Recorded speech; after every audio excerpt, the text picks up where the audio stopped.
మీ పేరు ఎక్కడి నుంచి ఏందని ఒకసారి పాలడుగు భాస్కర్ సిఐటి రాష్ట్ర ప్రధాన కార్యదర్శి. ఇట్లా డిమాండ్స్ ఏంది? భారీ ఎత్తున ధర్నా చౌక్లో ధర్నా పెడతా ఉన్నారు. కేంద్ర ప్రభుత్వాన్ని వ్యతిరేకిస్తున్నారు.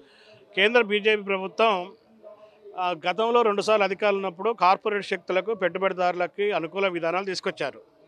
దీని మీద 10 సంవత్సరాల కాలంలో కార్మిక సంఘాలు, వ్యవసాయ కూలీ సంఘాలు, ట్రేడ్ యూనియన్లు విరోచితమైనటువంటి పోరాటాలు చేశారు. మనకు తెలుసు, ఢిల్లీ సరిహద్దుల్లో 1 సంవత్సర కాలం పాటు రైతు చట్టాలకు వ్యతిరేకంగా పోరాటం చేసే సందర్భంగా ఆ పోరాటానికి తలొగ్గి ఆ చట్టాలను రద్దు చేశారు.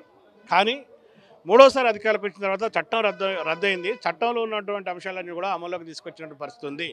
దీనివల్ల భారతదేశానికి అన్నం పెట్టేటువంటి రైతాంగం ఈరోజు బతికేటువంటి వ్యవసాయం చేసేటువంటి పరిస్థితులు లేవు. రైతులు ఆత్మహత్యలు తప్ప మరొక పద్ధతి లేదు. కాబట్టి రైతుకి వ్యవసాయం చేసుకునేటువంటి వెసులుబాటు కల్పించే విధానం తీసుకురావాలి. రైతు పండించినటువంటి పంటకు కనీస మద్దతు ధర ఇవ్వాలి. రుణ సౌకర్యం కల్పించాలి. కేరళ తరహా రైతు విమోచన చట్టాన్ని ఒకటి తీసుకురావాలని చెప్పి రైతాంగం ఈరోజు పోరాటాలు చేస్తుంది. 150 సంవత్సరాల క్రితం బ్రిటిష్ వారితో పోరాడి కార్మిక చట్టాలు సాధించుకున్నాం. 8 గంటల పని దినం, సంఘం పెట్టుకునే హక్కు, బేరసారాలాడే హక్కు, ఆ పని పరిస్థితులలో ఆరోగ్యకరమైనటువంటి పని పరిస్థితులు తెచ్చాం. ఈరోజు అలాంటి చట్టాలని 29 చట్టాలని రద్దు చేసి 4 లేబర్ కోడ్ తీసుకొచ్చారు. 10 సంవత్సరాల నుంచి కార్మిక చట్టాల మీద దాడి జరుగుతుంది, కార్మికుల మీద దాడి జరుగుతుంది, కార్మిక హక్కుల మీద దాడి జరుగుతుంది. అసలు యూనియన్లే భారతదేశంలో ఉండకుండా చేయాలనేటువంటి ప్రయత్నం, ఒక కుట్ర జరుగుతుంది. ఎవరి కోసం అంటే ఈరోజు ఆదాని కోసం, అంబానీ కోసం, భారీ పెట్టుబడిదారుల కోసం జరుగుతూ ఉంది. ఆ 4 లేబర్ కోడ్ అని ఏప్రిల్ 1వ తారీఖు నుంచి అమలు చేస్తామని చెప్తున్నారు. ఒకవేళ ఏప్రిల్ 1వ తారీఖు నుంచి 4 లేబర్ కోడ్లు అమల్లోకి వస్తే కార్మికులు కట్టు బానిసలుగా ఉంటారు. వాళ్ళకి ఈరోజు వెసులుబాటు ఉండదు. 12 గంటల పని అవుతుంది. సంపద సృష్టికర్తలైనటువంటి కార్మికులు ఆ సంపదకి దూరం అయిపోయి ఆ కనీస వేతనాలు రాని పరిస్థితి. కాబట్టి పోరాట సాధించుకున్నటువంటి లేబర్ చట్టాలు కొనసాగించాలి. 4 లేబర్ కోడ్లని అమలు చేయొద్దని చెప్పి ఈరోజు మేము డిమాండ్ చేస్తూ ఉన్నాం. కమ్యూనిస్టులు, ప్రజా సంఘాలు పోరాడితే వచ్చినటువంటి చట్టం జాతీయ ఉపాధి హామీ, గ్రామీణ జాతీయ ఉపాధి హామీ చట్టం. 100 రోజుల పని, 100 రోజుల పనిని ఈరోజు 200 రోజులు పెంచాలని. అది పేదవాడికి కావాల్సినటువంటి పని, అది పేదవాడికి ఆసరగా ఉన్న పని. మున్సిపాలిటీలో పేదలు ఉన్నారు, గ్రామీణంలో పేదలు ఉన్నారు. మున్సిపాలిటీలో కూడా దాన్ని విస్తరించాలని చెప్పి డిమాండ్ చేస్తూ ఉంటే ఆ స్కీమ్ని ఎత్తేసే కుట్రబంతున్నారు. ఆ స్కీమ్కి బడ్జెట్ తగ్గిస్తూ ఉన్నారు.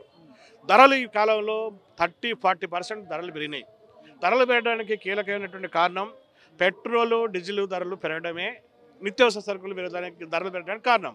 ప్రపంచవ్యాప్తంగా చూసినప్పుడు క్రూడ్ ఆయిల్ ధర, బ్యారెల్ ధర ఈరోజు తగ్గింది. మరి ఈరోజు ఇది తగ్గకుండా ఇక్కడ పెరుగుతుంది. ఎందుకు?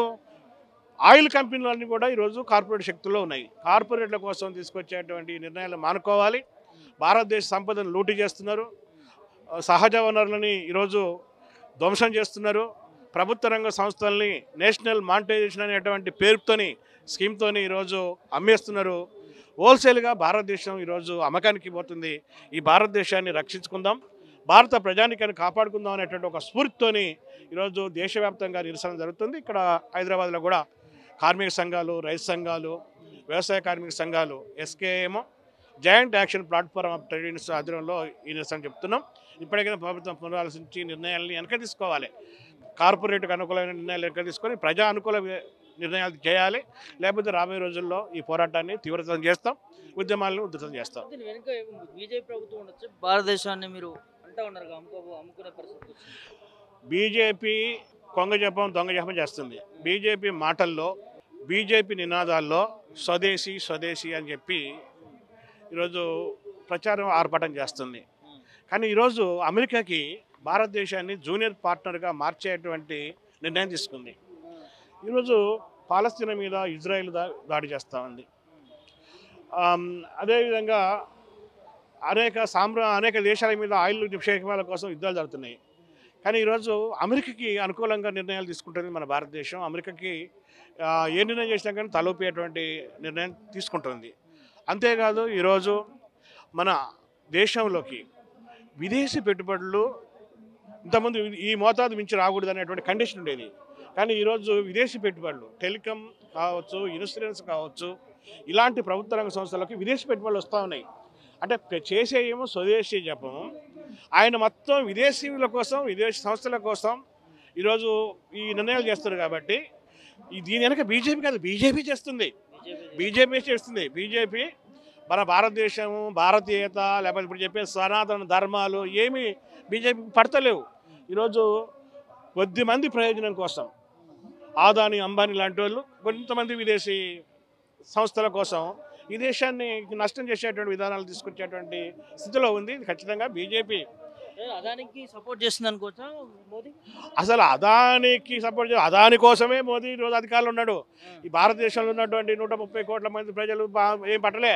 ఆదాని అంబానీ అలాంటి వాళ్ళు కొద్దిమంది వ్యక్తులు వాళ్ళకి దేశాన్నిలో ఉన్నటువంటి సంపద దోషపెట్టడం తప్ప ఇంకోటి కాదు.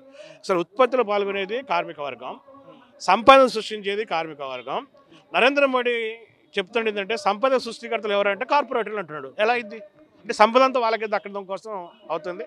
ఇది కొద్దిమంది సంపన్న వర్గాల కోసం బీజేపీ నరేంద్ర మోడీ తీసుకొచ్చే విధానమే. దీన్ని వ్యతిరేకిస్తున్నాం.